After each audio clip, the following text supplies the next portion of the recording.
Hi everyone, I'm attorney Vincent Hine with Russell Law Offices, and in this video we'll talk about SSDI, Social Security Disability Income, versus SSI, Supplemental Security Income. So if you haven't already, I do have a video about the 5-step process in determining whether you would qualify for disability. That's not the point of this video, but certainly that may be helpful as well. And ultimately, the 5-step process is the same. And so the only difference here with Social Security Disability Income versus Supplemental Security Income is your work quarters. And so in the last 10 years prior to you filing for disability, did you work most of the time during those 10 years? If so, then you should qualify for SSDI.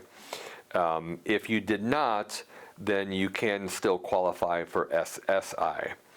Now, if you have if you could choose, and you can't, it's one or the other, but if you had your druthers, then SSDI would be what you want. And that's for really 2 reasons. 1, you'll get a higher payout, and 2, it is not means tested. So SSI, if you get awarded, your payout per month is going to be much lower, but then you cannot have more than $2,000 in your bank account on the last day of the month, and then you can have a house and a car. So it's basically the same means test that you would have for Medicaid.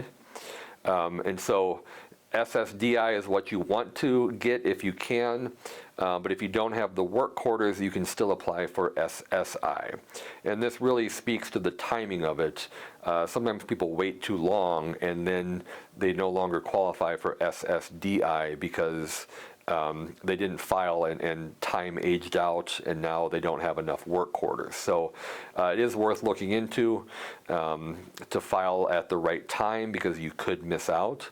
But the short story here is SSI is means tested and therefore inferior to SSDI, and SSDI you would be eligible for if you meet those 5-step criteria that I talk about in the other video, and you have those work quarters over the last 10 years. You don't have to work full-time the full 10 years.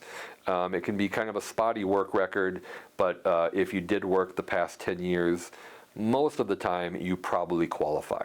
There are some exceptions, of course, but that's kind of a good general rule. So that's the difference between SSI and SSDI. I'm attorney Vincent Hine with Russell Law Offices, and I practice elder law and disability law.